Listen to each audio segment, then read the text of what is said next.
Olá, eu sou a Angel e sejam bem-vindos a esse canal de variedades. Cada dia trarei para vocês aqui no canal um tema diferente a ser narrado. Se você gosta desse tipo de canal, se inscreve aí, deixa o like, compartilhe o vídeo com mais pessoas. Ativem as notificações do canal tocando o sininho. Aí, sempre que eu postar algo novo aqui na plataforma, rapidinho você vai ser notificado. Recados dados, vamos ao que interessa. Hoje teremos mais uma parte do projeto Lendo com a Angel.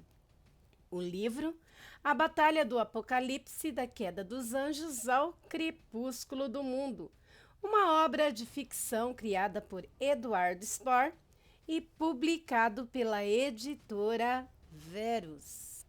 E hoje vamos ver a parte 60, no Monte das Oliveiras. Uma ressalva aqui, eu não estou fazendo a leitura por capítulos, pois tem capítulos longos demais.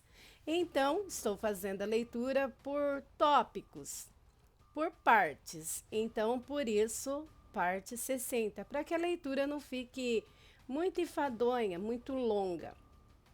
Vamos à leitura. Eram 5 horas da tarde e o sol estava morrendo. A lua, em quarto minguante, já despontava no leste, quase imperceptível, desafiando o brilho da tarde.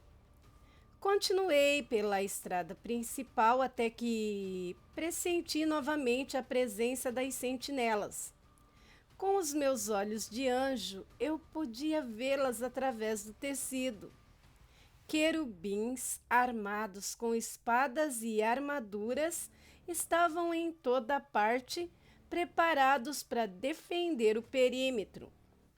Guardavam o topo das muralhas, os portões, os arredores do templo, os tanques e aquedutos. Muitos voavam em esquadrilha, protegendo a cidade de cima. As legiões aladas desciam por vezes, formando um cinturão de defesa e bloqueando o acesso à metrópole. Não pensei que fossem tantos, sussurrei para mim mesmo, estonteado com o contingente. O caminho regular descia um monte. Uma estrada romana bem conservada era intransponível. Tamanha quantidade de soldados celestiais que a vigiavam do mundo espiritual. Optei por deixar a via e seguir por uma trilha sem marcações que cortavam as plantações de oliveira. Essa era uma área rural, embora colada à cidade, e ficava deserta quando a noite caía. Permaneci oculto entre as sombras das árvores até o sol se pôr. Depois, prossegui pela vereda. Mas antes de descer o Vale do Cedron, que era uma depressão escarpada na época, notei que estava sendo observado e que fora, enfim, descoberto. Meu andar sorradeiro era apurado, mas não o bastante para enganar vigias treinados. Não adiantava mais me esconder, e não era do meu feitio fugir. Ademais, por que fugiria? E se aqueles anjos fossem amigos de Natanael, poderiam me prestar assistência e me levar até ele. E se fossem inimigos, eu não tinha receio de combatê-los. Afinal, não era para isso que eu estava ali. O tecido da realidade tremeu com um abalo estrondoso, indicando que alguma criatura de poder desmedido acabara de se materializar. Eu estava cercado por árvores e vegetação impedia a visão. Por isso fiquei alerta, esperando por um ataque furtivo ou por uma saudação amigável. Um anjo guerreiro, forte em sua couraça de ouro, apareceu no caminho. A espada estava embanhada e não se mostrava agressivo. Não materializara as asas que demandavam um esforço tremendo, e naquelas condições qualquer transeunte o tomaria por um homem comum, assim como eu costumava ser confundido. A luz prateada da lua eu reconheci e identifiquei na armadura o símbolo da legião que havia há milênios chefiado. Baturiel. Era assim que eu, um querubim lutador implacável, que servira as minhas ordens na Legião das Espadas, divisão que eu comandava antes da conjuração. Mas de que lado estava? Teria simpatizado com a causa de Natanael? Ou preferido se juntar a Miguel para matar o iluminado? O que mais me intrigava, porém, não era isso. O poder incomensurável que eu sentia havia há poucos minutos não provinha do lutador adiante. Era muito mais sublime e possante. Cheguei mais perto, ainda cauteloso, mas a expressão do guerreiro era impassível. Estava rijo, como que montando guarda, e não arredava o pé do caminho. Compreendi que seria eu a tomar a iniciativa.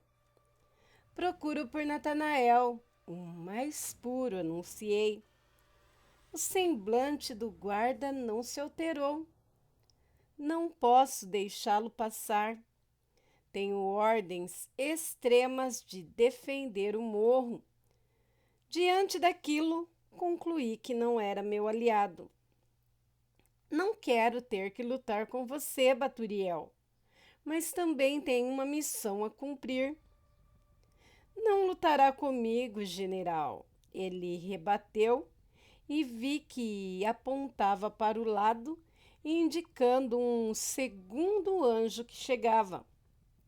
Um novo soldado portava um arco dourado e com ele preparava uma flecha, uma seta mortal dirigida ao meu coração.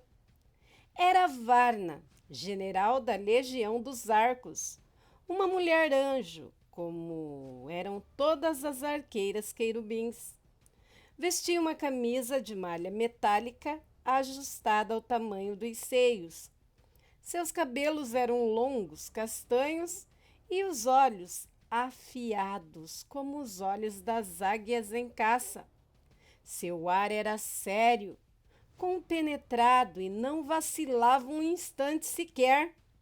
Rápida como uma cobra, apontou o dardo, mas aguardou o comando. Varna nunca errou uma flecha, ameaçou Baturiel. Você é um anjo renegado, está preso ao mundo físico.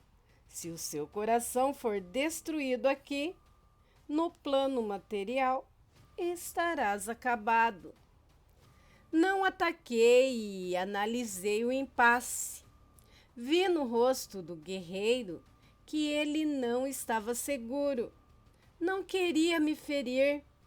Não queria dar o comando de ataque. Na verdade, havia um brilho em seus olhos. Algo dentro dele ainda admirava os meus feitos.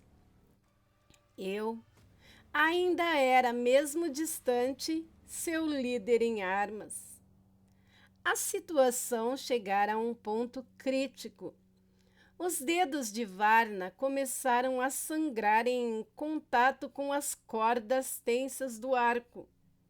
Ela precisava disparar ou pôr abaixo a arma. Estávamos os três imóveis. Eu aguardava uma oportunidade para avançar, mas ali se encontrava anjos de grande poder, entre eles 2 generais. Nenhum de nós estava dispostos a ceder. A crise, contudo, seria resolvida em instantes. Um quarto anjo, também travestido de homem, apareceu no meio dos dois. Não materializara as asas.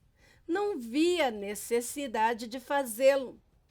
Vestia-se discretamente com uma túnica longa cinzenta, mas sua presença era sublime. Os cabelos cor de mel, normalmente presos em trança, estavam soltos e desciam pelo corpo magro e forte.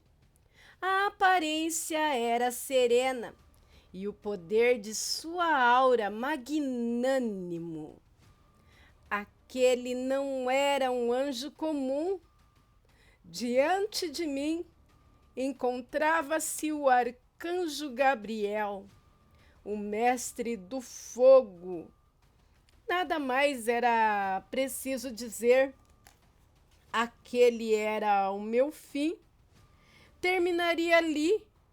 Um anjo renegado descoberto por um arcanjo. Eu seria rapidamente eliminado. Não teria nenhuma chance contra aquele gigante, uma das entidades de maior poder no universo, superado apenas por Miguel, Lúcifer e pelo próprio Yahvé. Não trazia sua armadura de ouro, nem sua espada mística, mas também nem era preciso. Mesmo confinado à carne de um avatar, era invencível, praticamente indestrutível. Mas em vez de me atacar, ele avisou: "Vá embora, Eiblon. Estamos resolvendo um problema de família aqui." Sua voz era quase uma música, uma melodia suave que, qualquer momento, poderia estourar em acordes violentos. "Não posso recuar, Gabriel. Não agora. Conservei minha honra.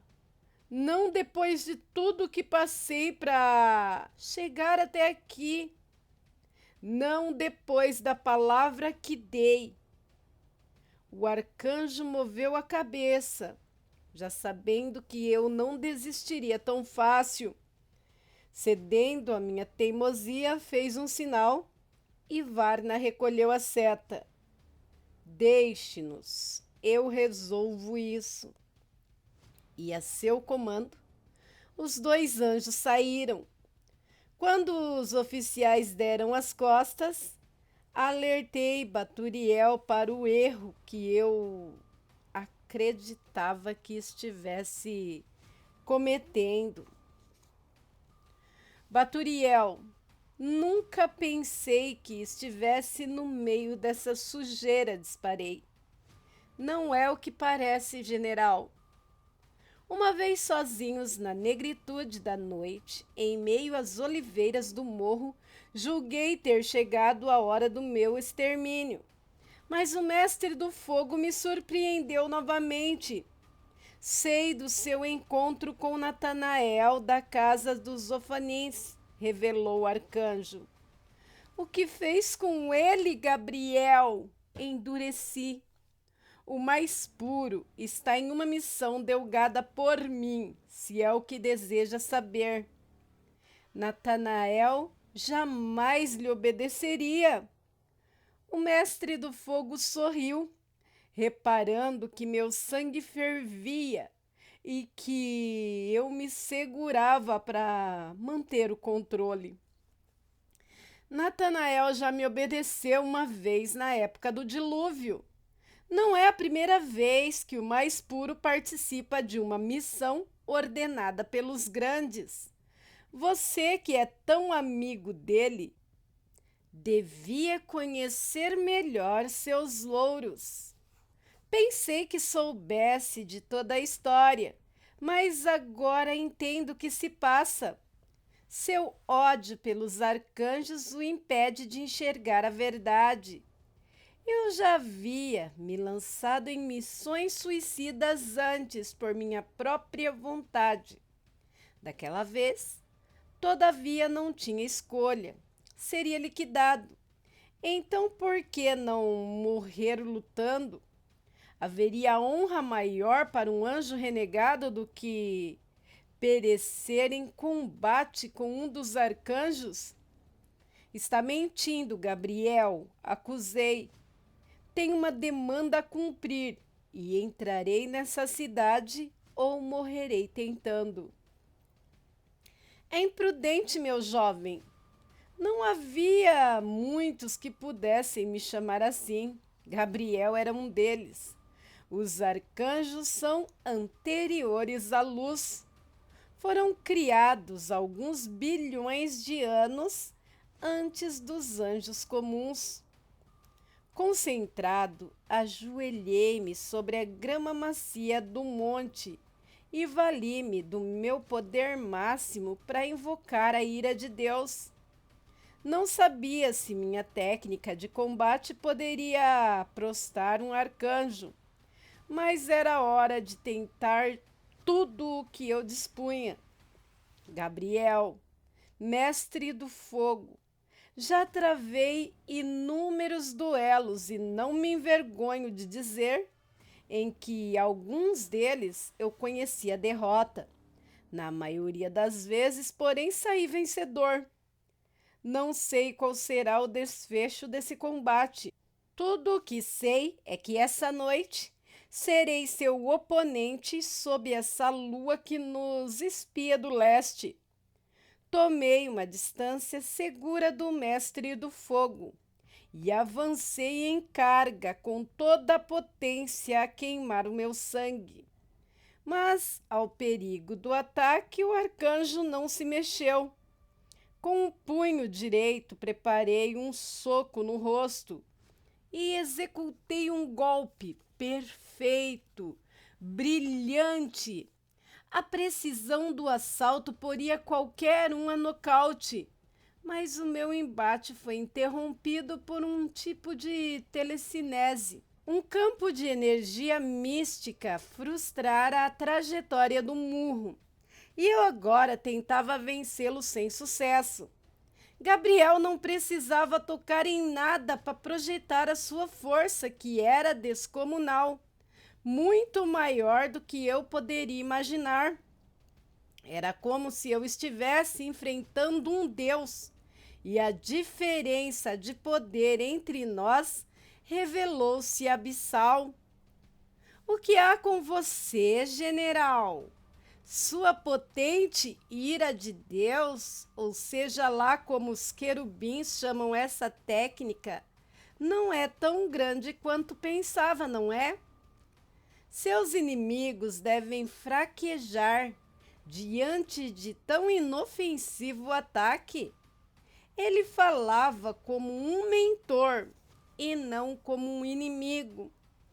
O que está fazendo Gabriel Rosnei, empregando toda a força para vencer o magnetismo que circundava o inimigo? Recue, guerreiro. Meu objetivo não é machucá-lo, advertiu. Nunca!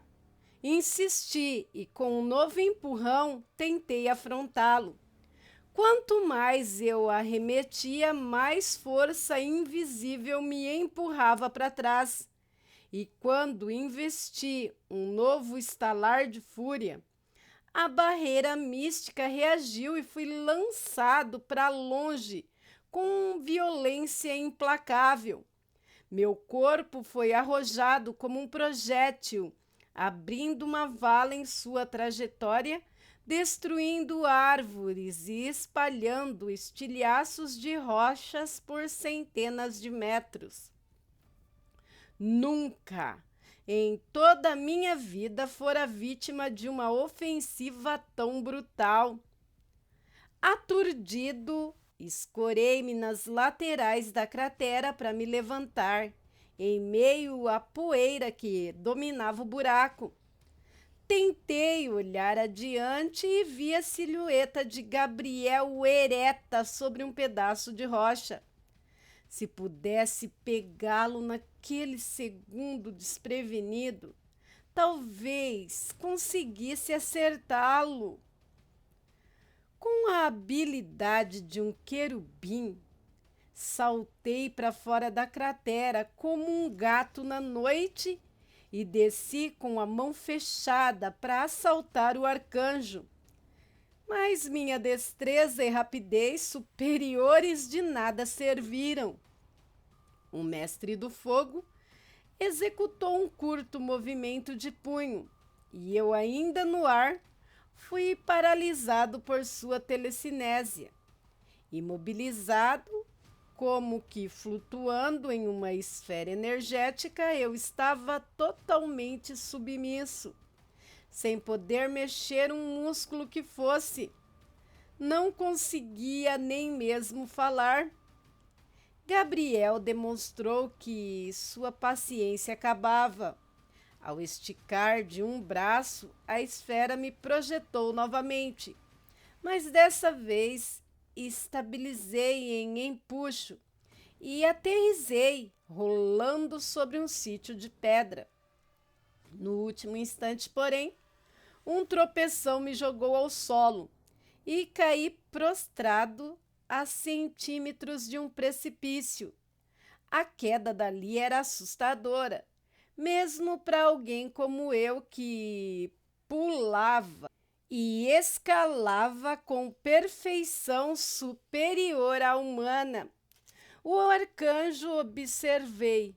Movia-se à velocidade de seus golpes. Quando procurei com o olhar, enxerguei o mestre do fogo já nos meus calcanhares flutuando, mesmo sem asas a 1 metro do chão. Devia ser sustentado pela mesma força magnética que o envolvia. Está derrotado, proferiu. Não tem a mínima chance de me vencer em combate. Basta um simples movimento meu e será jogado ravina abaixo. Agora aceite o seu destino e faça o que eu digo. Vá embora enquanto há tempo. Recompus-me devagar porque conhecia a periculosidade de suas ameaças. Encurralado, preferi levá-lo ao diálogo. Se sabe que Natanael veio até mim, então reconhece o valor de minha missão. Ele se mostrou impassível. Por que faz isso, Gabriel? Por que me impede de zelar pelo iluminado? Flutuando, o mestre do fogo recuou uns 2 metros, possivelmente para demonstrar uma disposição pouco agressiva. Você não entende, general. Havia angústia em suas palavras. Sua demanda não tem mais serventia. Minha missão arruinada? O que poderia levá-la ao fracasso senão a minha morte? Será que eu chegara atrasado para encontrar o sagrado com vida? Ou teriam os arcanjos destronado os defensores do menino? Então o Salvador está morto, sibilei, perdido em devaneios. Não, ainda não. Ele foi condenado, não por mim, nem por Miguel, nem por qualquer um dos celestiais, mas por sua própria gente. O Salvador foi condenado pelos homens, e contra isso nada podemos fazer. Fiquei em silêncio, avaliando a ideia. Será que o mestre do fogo mentia? Não, não precisava. Poderia me matar com um piscar de olhos. Então, por que sustentar uma farsa? Como que, adivinhando os meus pensamentos, o arcanjo completou. Não é você mesmo que sempre diz que não devemos interferir no arbítrio dos mortais? Não foi por isso que se insurgiu contra nós? Não foi por esse motivo que levantou armas contra os arcanjos? Mas isso é diferente, Gabriel.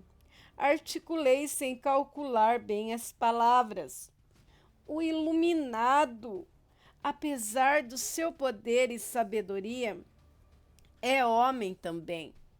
Diferentemente de nós, foi agraciado com livre-arbítrio, como todos os humanos. O Salvador escolheu seu próprio martírio. O fato está consumado. Agora só eu posso ajudá-lo, mas ninguém. Seguiu-se a revelação do arcanjo uma profunda tristeza e senti que ambos compartilhávamos de igual amargura. Por um minuto, enquanto o vento do deserto soprava sobre a ravina, nada foi dito. As casas e fortalezas de pedra na cidade de Jerusalém resistiam às trevas com pontinhos de luz imitando as estrelas do céu.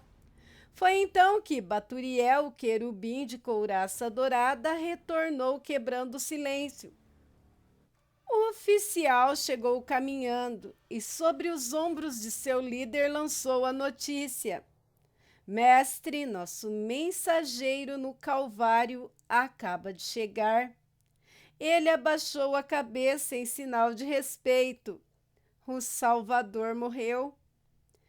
Esse problema será contornado, devolveu Gabriel como se já tivesse calculado todas as saídas possíveis. Detinha seguramente controle total da situação.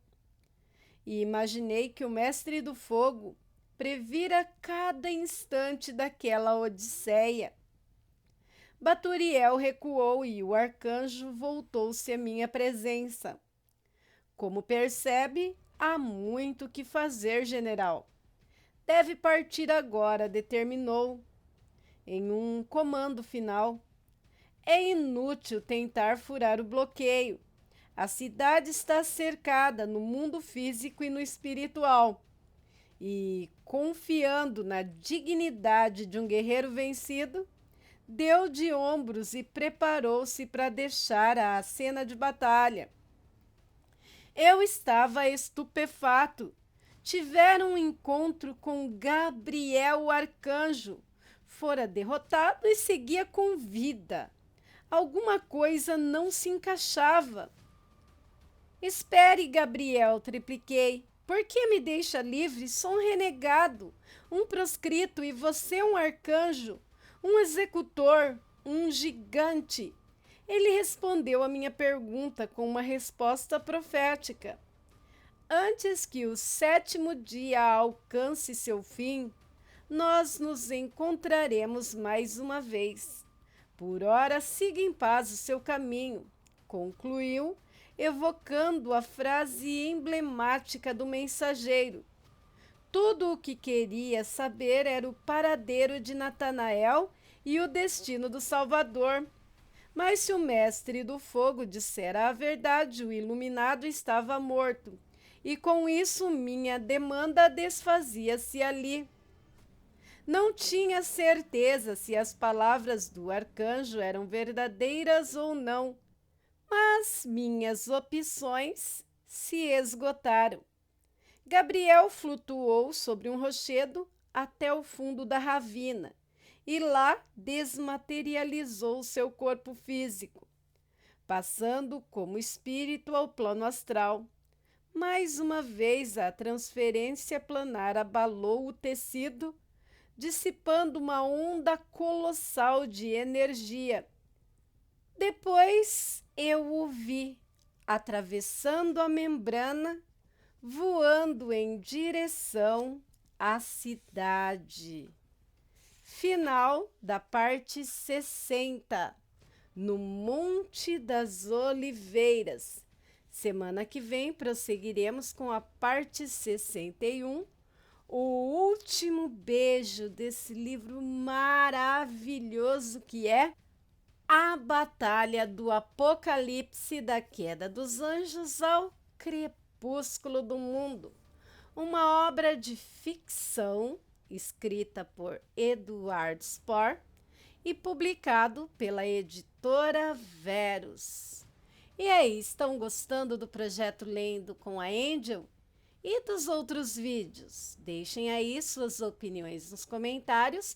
Deixem também sugestões de livros para serem lidos aqui no projeto Lendo com a Angel, assim que terminarmos o livro A Batalha do Apocalipse, que eu amo de paixão essa obra de ficção. E cada dia vamos melhorando mais a nossa leitura juntos, não é? E deixem também sugestões de novos temas a serem trazidos para o canal para melhor atendê-los. Desde já agradeço muito. Se você não é inscrito, se inscreve aí, deixa o like, compartilhe o vídeo com mais pessoas e ativem as notificações do canal. Bem, meus amigos, por hoje é só.